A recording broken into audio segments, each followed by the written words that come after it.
The inspirational leader is not just a good talker, but they're a great listener as well.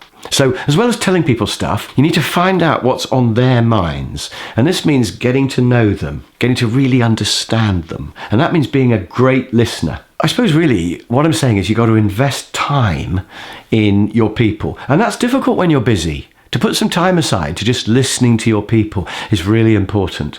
And it has all sorts of benefits because it makes them feel safer as well as making them feel valued. So listen to them, but also act on what they tell you so that they can see that you really have listened. It's not enough just to listen, you've got to actually do something about it. And this might just be small things. It might be just getting a bin replaced or whatever. Quite often there's a little obsession they've got. You may not really agree with it, but if it's something cheap, you can just do it anyway, and that just shows that you have listened. They're desperate to know whether you're actually listening to them or not. So find a way to show them that you really have listened. And this means getting to know all about them. You need to know about their family and their personal life, to an extent anyway. So if somebody's a fisherman, are they in a competition? Did they catch something huge at the weekend? You need to know about that. If somebody's a football fan, you need to know that they love Liverpool and they're gutted because Liverpool didn't manage to win the Premiership by just 1 point. If you don't go in the morning and say, "Oh, I can't believe it," then you're really saying you don't care about them.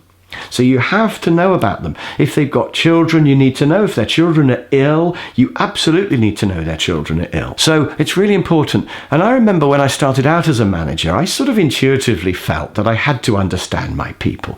And I remember my boss, who was a guy called Morris, said to me, "Chris, bit of management advice. I think you're getting too close to the guys in the factory, and you should keep a little bit of management mystique between you and them." And I remember thinking, what a load of rubbish.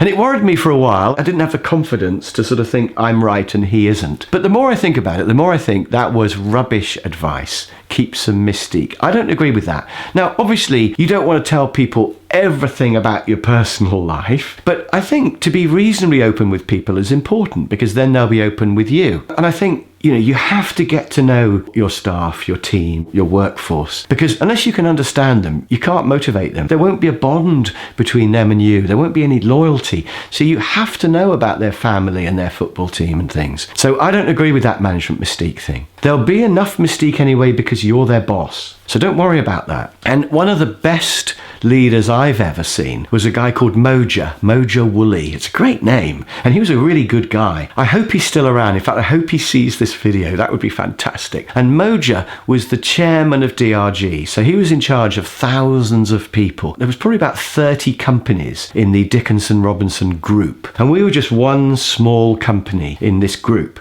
And he would visit once a year. The chairman would arrive. And he used to insist on walking around the factory. He wouldn't just come into the board meeting, look at the results and go. He would walk around the factory and he would chat with random guys on the machines. And he'd say, "So what are you making here? And just tell me how this machine works," or whatever. But the really amazing thing was that he would remember people from previous years. And he'd say, "You're Fred, aren't you? I remember we spoke. You were into fishing, weren't you? So have you caught anything big since I saw you last year?" And he would remember people's names and things about them. And that's fantastic. Now, did he cheat? I don't know. Maybe he had a little list. He had a quick look. Maybe as he was arriving, his chauffeur was saying, "Remember there's Fred on machine number 3 who likes fishing." I don't know. Maybe he was just a fantastic guy who just had a really good memory and really cared about people. I don't know. But the point is, even if he cheated, that's fine. Make notes if necessary. If that helps you remember people, do that. If you can learn the name of everyone in the company, even just the name is a really valuable thing. And you can use memory tricks to do that.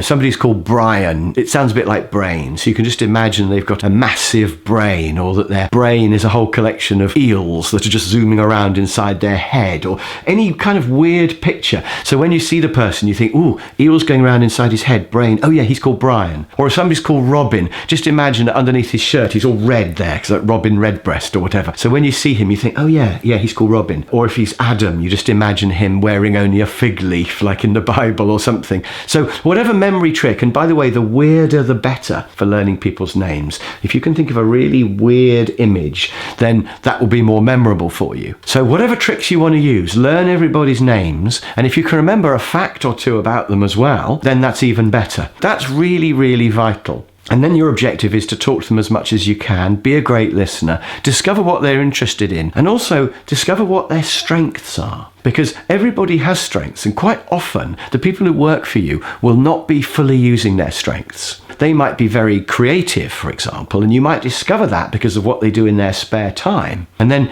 you might then be able to offer them a slightly more creative side to their job. And that would be win-win for both of you. So be a great listener. It's a really, really vital part of communication. And ask yourself, how good am I at listening? Could I be a better listener? Am I spending enough time with my people? And should I perhaps have some sort of a system where I actually make notes so that I can remember everything about them?